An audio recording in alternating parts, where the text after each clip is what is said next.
हुए रहे। धोखा या विश्वासघात दो धारी तलवार की तरह है। हमें लगता है कि हम दूसरे व्यक्ति को धोखा देकर उसे बेवकूफ बना रहे हैं, लेकिन यह धोखेबाज तलवार सामने वाले की भी उतनी ही गर्दन काटती है जितनी भविष्य में हमारी गर्दन काटती है। दोस्तों, आज की इस बौद्ध कहानी के माध्यम से जानेंगे कि हम धोखे और विश्वासघात से खुद को कैसे बचाएं, और वीडियो के अंत में हम 10 ऐसे संकेतों के बारे में जानेंगे जो एक धोखेबाज और झूठे व्यक्ति में पाए जाते हैं। एक युवक बहुत गुस्से में है। उसका नाम रामू है। पहाड़ी से कूदकर आत्महत्या करने जा रहा था। जैसे ही वह पहाड़ी की चोटी पर पहुंचा तो चिल्लाया कि यह दुनिया इतनी बुरी क्यों है, यहाँ हर कोई इतना स्वार्थी क्यों है, अब मेरे जीने का कोई मतलब नहीं है। उसी पहाड़ी की चोटी पर एक बौद्ध भिक्षु अपने ध्यान में लीन था। उस युवक की तीव्र क्रोध भरी आवाज सुनकर वह व्यायाम से उठा। वह तुरंत समझ गया कि यह युवक यहाँ आत्महत्या करने आया है। वह आदमी पहाड़ी से कूदने ही वाला था कि बौद्ध भिक्षु ने उसका हाथ पकड़ लिया और उसे पीछे खींचते हुए कहा, क्या हुआ, क्या आगे का रास्ता खत्म हो गया?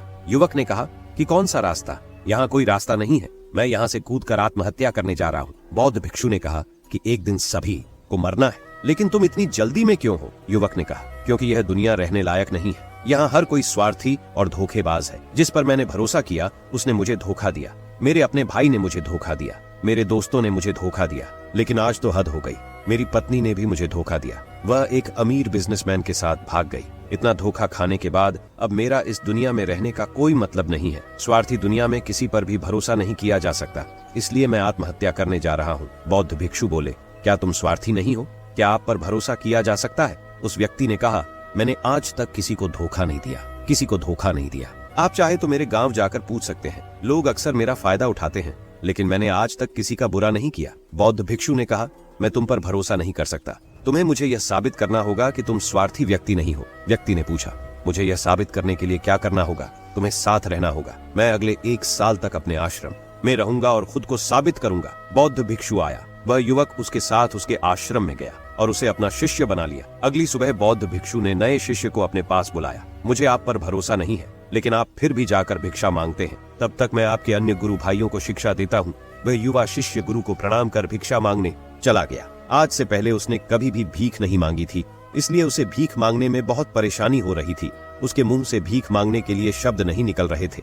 उसका अहंकार उसे रोक रहा था, लेकिन उसके अंदर एक अहंकार जाग रहा था। मालिक को गलत साबित करने के लिए उसने भीख मांगी और वह भिक्षा लेकर वह स्वामी के पास लौट आया। उसके हाथ में भिक्षा देखकर गुरु ने कहा कि तुम कुछ तो भरोसेमंद हो। मैंने सोचा था कि तुम भीख नहीं मांग पाओगे, लेकिन तुमने मुझे गलत साबित कर दिया। मेरे साथ मेरी कुटिया में आओ, मैं तुम्हें वहाँ कुछ दिखाना चाहता हूँ। गुरु शिष्य को अपने साथ अपनी झोपड़ी में ले गए। झोपड़ी के ऊपर एक बर्तन लटका हुआ था। गुरु ने झोपड़ी की ओर इशारा किया, बर्तन, और कहा, क्या तुम उस बर्तन को देख रहे हो? इसमें जहर होता है, और जहर भी ऐसा होता है कि अगर किसी व्यक्ति को दे दिया जाए तो व्यक्ति बहुत आसानी से मर सकता है और किसी को पता भी नहीं चलेगा कि उनकी मृत्यु कैसे हुई। युवा शिष्य ने कहा, लेकिन गुरु, आप मुझे ये सब क्यों बता रहे? साधु ने कहा, मैं तुम्हें केवल चेतावनी दे रहा हूँ कि गलती से भी इसे मत खाना। कुछ दिनों के बाद गुरु एक जंगल से गुजर रहे थे। उनके शिष्य, तभी कुछ जंगली लुटेरों ने अचानक उन पर हमला कर दिया। सभी शिष्य अपनी जान बचाने के लिए इधर उधर भागने लगे, लेकिन वृद्धावस्था के कारण मास्टर दौड़ने में सक्षम नहीं थे। ये उस युवा शिष्य को अनुभव हुआ और उसने वीरता का परिचय देते हुए अपने गुरु को डाकू से बचाया और आश्रम ले आया। आश्रम पहुंचकर गुरु ने सबके सामने शिष्य की बहुत प्रशंसा की और कहा कि मेरा नया शिष्य तुम सबसे बेहतर है, जिसने अपनी जान जोखिम में डालकर मेरी जान बचाई और मुझे यहाँ सुरक्षित पहुंचाया। आज तक मुझे उस पर विश्वास है। उस दिन के बाद से हर सुबह जब भी गुरु उस शिष्य से मिलते हैं तो उनसे एक बात कहना कि मुझे तुम पर पूरा विश्वास है। धीरे धीरे गुरु का उस पर विश्वास हो गया। शिष्य बढ़ता गया और बात इतनी बढ़ गई कि गुरु ने एक दिन शिष्य को अपने पास बुलाया और कहा कि मेरा कोई बेटा नहीं है, लेकिन तुम मेरे बेटे की तरह हो। मैं अब बूढ़ा हो गया हूँ, इसलिए मैं चाहता हूँ कि मेरी मृत्यु के बाद तुम इस आश्रम की बागडोर संभालो, आपके हाथों में। शिष्य ने कहा कि गुरु, यदि आपकी यही इच्छा है तो आपकी खुशी की जिम्मेदारी मैं भी उठाऊंगा। इतना कहकर शिष्य चला गया। कुछ दिनों के बाद गुरु बीमार पड़ गए तो उन्होंने आश्रम के सभी शिष्यों को बुलाया और यह घोषणा कर दी कि मेरे बाद यह युवा शिष्य इस आश्रम को चलाएगा। धीरे धीरे दिन बीतते गए और उस युवा शिष्य के मन की बेचैनी बढ़ती गई। आश्रम पर जल्द से जल्द कब्जा करने की चाहत बढ़ने लगी। वह हर सुबह गुरु के पास दर्शन के लिए जाता था यदि उसके स्वास्थ्य पर कोई प्रभाव पड़ता, लेकिन मास्टर जी का स्वास्थ्य दिन ब दिन बेहतर होता जा रहा था। अब उसके सब्र का बांध टूटने लगा। उसकी रातों की नींद हराम हो गई। वह हमेशा यही सोचता रहता था कि मालिक को रास्ते से कैसे हटाऊं और किसी को पता भी नहीं चलता। कभी कभी वह सोचता है कि मालिक को नदी में धक्का दे दूं, लेकिन अगले ही पल उसे एहसास होता है कि मालिक को रास्ते से कैसे हटाया जाए। एक अच्छा तैराक वह तैरकर बाहर निकल आएगा। कभी कभी वह सोचता है कि मैं टीचर का गला घोंटकर मार डालूंगा। सबको पता है कि मैं मास्टर का विश्वास पात्र हूँ, इसलिए मुझ पर किसी को शक नहीं होता। लेकिन फिर वह सोचता है कि अगर थोड़ी सी भी गलती हुई तो बात बिगड़ सकती है। मुझे कोई ऐसा रास्ता खोजना होगा जिससे मालिक की भी मृत्यु हो जाए और सभी को लगे कि यह स्वाभाविक मृत्यु है और भगवान को यही मंजूर था। एक दिन वह युवा शिष्य गुरु के पास उनकी कुटिया में बैठा था। तभी उसकी नजर ऊपर लटके बर्तन पर पड़ी। उसे याद आया कि मालिक ने कहा था कि इसमें जहर है, और जहर भी ऐसा कि किसी को पता नहीं चलता। उसने सोचा यही सही रहेगा, मैं ये जहर गुरु को दे दूं और किसी को पता भी नहीं चलेगा कि उनकी मौत कैसे हुई, और फिर पूरे आश्रम पर मेरा कब्जा हो जाएगा। अगले दिन उसने चुपके से चोरी कर ली। मालिक की झोपड़ी से निकला जहर और उसे गुरु के भोजन में मिला दिया। गुरु ने रात्रि का भोजन किया और सोने चले गए। लेकिन जब सुबह हुई तो पूरा आश्रम जाग रहा था, लेकिन गुरु नहीं उठे। शिष्यों ने गुरु की कुटिया में जाकर देखा तो पता चला कि गुरु की मृत्यु हो गई है। जब उस युवा शिष्य को इस बात का पता चला तो वह अंदर ही अंदर बहुत खुश हुआ और आश्रम पर कब्जा करने का काम शुरू कर दिया। उसी आश्रम में गुरु का एक पुराना शिष्य भी था। वह पूरी घटना को चुपचाप देख रहा था। वह अपनी कुटिया में गया। वह वहां से एक दवा लाया और उस दवा को मास्टर को दिया। थोड़ी ही देर में मास्टर की चेतना लौट आई और वह बिल्कुल ठीक होकर बैठ गया। यह सब देखकर उस युवा शिष्य के पैरों तले जमीन खिसक गई। वह बहुत घबरा गया। गुरु ने बाकी शिष्यों को अपने अपने काम पर भेज दिया और युवा शिष्य को अपने पास बुलाकर कहा कि क्या तुम अब भी विश्वास करने के योग्य हो? क्या तुम मुझे धोखा नहीं देते? क्या आप स्वार्थी नहीं हैं? शिष्य गुरु के चरणों में गिर पड़ा और बोला, मुझे नहीं पता कि मुझसे यह अपराध कैसे हो गया। मैंने आज से पहले किसी को धोखा नहीं दिया। लोग मुझे धोखा दे रहे हैं, लेकिन पता नहीं क्यों और कैसे मैंने आज तुम्हें धोखा दिया। मालिक ने कहा कि तुम मुझे धोखा नहीं दे सकते, क्योंकि मैंने कभी तुम पर भरोसा नहीं किया। मैंने कभी किसी पर भरोसा नहीं किया। मैं केवल अपनी आंखों से जो देखता हूँ उस पर भरोसा करता हूँ, और मैं तुम्हारे अंदर लालच देख सकता हूँ, और मैंने जानबूझकर तुम्हें ये लालच दिया था, क्योंकि इंसान किसी को धोखा देने के सिर्फ 3 ही कारण होते हैं। पहला स्वार्थ, दूसरा लालच और तीसरा ईर्ष्या। युवा भिक्षुओं ने गुरु से पूछा, लेकिन गुरु, मैं अपने आप को स्वार्थ, लालच और ईर्ष्या से कैसे मुक्त रख सकता हूँ? गुरु ने कहा, खुद को पढ़ो, खुद को जानो, अपने अंदर उतरने की कोशिश करो। इंसान में बहुत संभावनाएं हैं। वह कर सकता है, अपने लिए कुछ भी बनाओ। वह कुछ भी हो सकता है। और जब आप में बदलाव आए तो अपने अंदर झांकें और जानने की कोशिश करें कि आप क्यों बदल रहे हैं। तुम्हें कौन बदल रहा है? क्या यह बदलाव अच्छा है या बुरा? आत्मनिरीक्षण का प्रयास करें।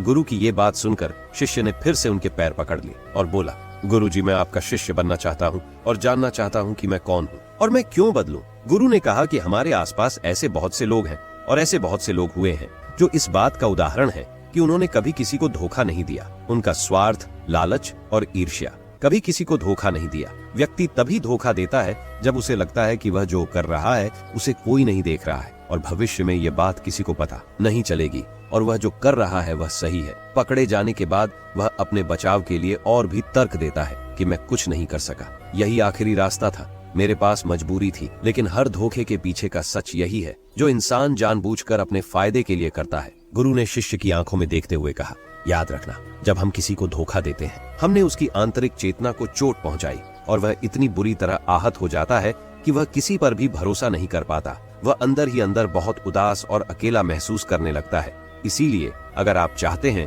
कि कोई आपको धोखा न दे, इसलिए अपनी आंखें, कान और दिमाग खुले रखें।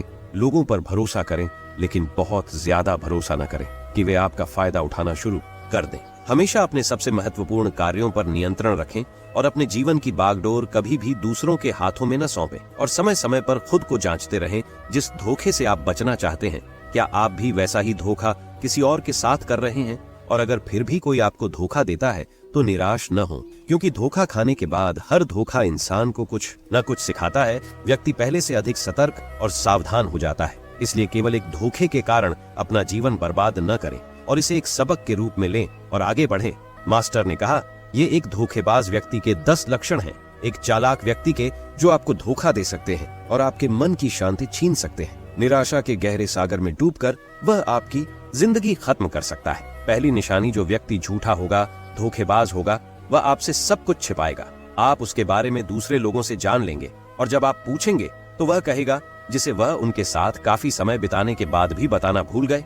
आप उसके बारे में ज्यादा नहीं जानते होंगे कि वह आपके बारे में क्या सोचता है, उसकी जिंदगी में क्या चल रहा है। आप इस बारे में हमेशा भ्रमित रहेंगे, क्योंकि वह आपसे सब कुछ छिपाएगा, क्योंकि वह एक सच्चा आदमी नहीं है। एक सच्चे आदमी को अपने बारे में बताने में कोई समस्या नहीं होती है। वह आपसे लगभग हर चीज साझा करता है, लेकिन एक धोखेबाज बहुत सावधानी से चलता है। इसलिए हमें इन पर ध्यान देना चाहिए। वह व्यक्ति जिसके साथ हम रिश्ते में हैं, जिसे हम अपनी जिंदगी सौंपने जा रहे हैं, जिसके साथ हम प्यार और विश्वास का सौदा करने जा रहे हैं, क्या वह अपनी पूरी जिंदगी एक खुली किताब की तरह हमारे साथ साझा करता है या नहीं, या वह हमसे बातें छुपाता है या नहीं।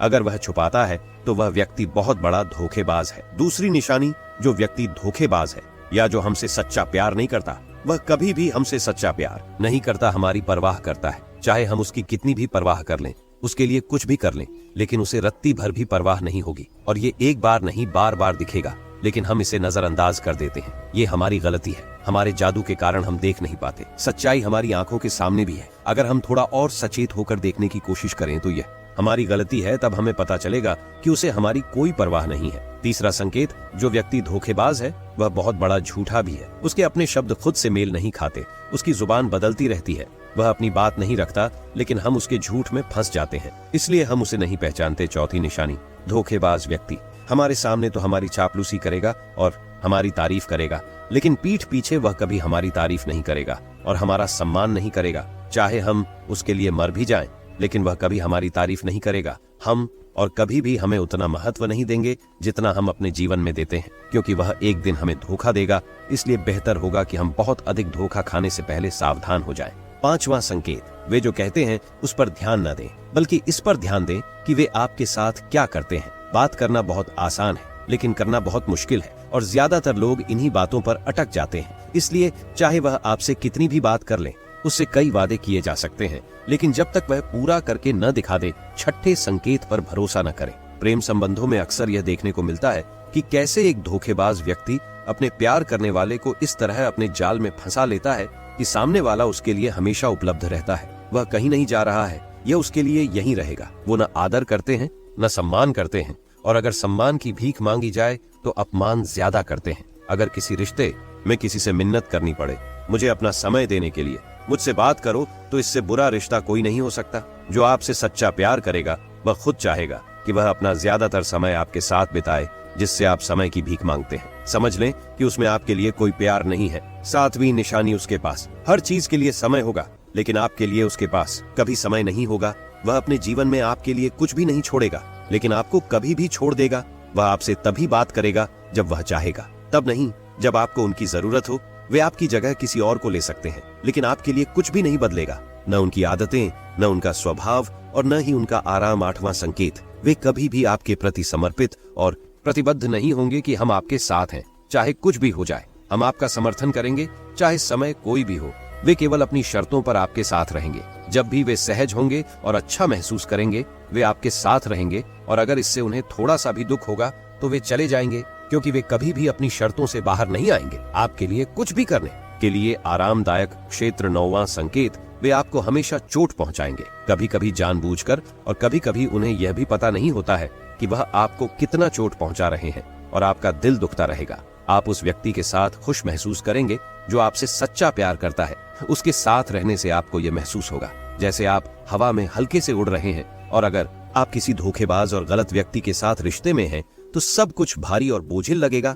ऐसा लगेगा कि कुछ गड़बड़ है। अंदर से आवाज आएगी कि यह रिश्ता आपके लिए सही नहीं है, और अगर आप इसे सुनकर भी नजरअंदाज कर देते हैं तो यह आपकी गलती है। 10वां संकेत, आप उनकी जिंदगी में कहीं नहीं है। उनकी जिंदगी में आपकी कोई खास जगह नहीं है। वे जब चाहें आपको आसानी से अपनी जिंदगी से बाहर कर सकते हैं, और उन्हें इससे कोई फर्क नहीं पड़ेगा। अगर आप उनकी बात पर विश्वास नहीं करते हैं और उनकी सच्चाई जानना चाहते हैं, तो कुछ दिनों के लिए उनकी जिंदगी से गायब हो जाएं।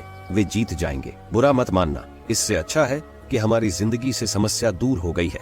अब हम आजाद हैं और जो चाहें कर सकते हैं। दोस्तों, अगर आप भी रिलेशनशिप में हैं, ऐसे इंसान के साथ तो होश में आ जाओ और जितनी जल्दी हो सके इससे बाहर आ जाओ। यकीन मानिए, ऐसे रिश्ते से बाहर आने के बाद तुम्हें शांति, सुकून और प्यार मिलेगा। और क्या दुनिया में केवल एक ही व्यक्ति है?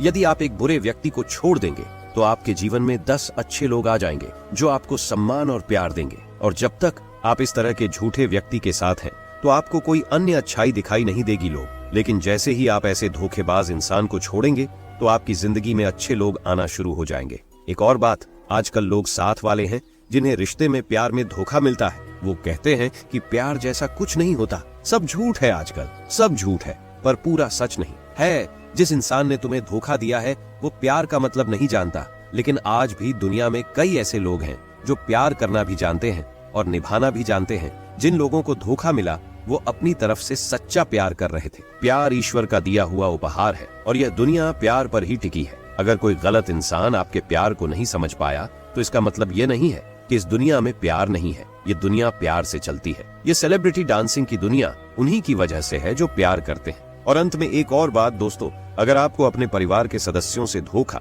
मिलता है या आपको गलत समझा जाता है तो एक दूसरे की बातों को समझने की कोशिश करें, एक दूसरे को बताएं और एक दूसरे को माफ कर दें। क्योंकि दोस्तों, आपको लोग बहुत मिलेंगे लेकिन आपको नहीं मिलेंगे। लोग आपके परिवार को पसंद करते हैं पूरी दुनिया में कहीं भी। और हाँ, उनकी बात अलग है जो लोग आपके परिवार से थोड़ा बाहर हैं, जैसे आपका दोस्त, दूर का रिश्तेदार या पड़ोसी। लेकिन परिवार के सदस्यों को माफ कर देना ही समझदारी है। फिर मिलेंगे दोस्तों अगली वीडियो के साथ। दोस्तों, आशा करता हूं कि इस वीडियो से आपको बहुत कुछ सीखने को मिला होगा। मिलते हैं जल्दी ही एक नई ज्ञानवर्धक वीडियो में। धन्यवाद।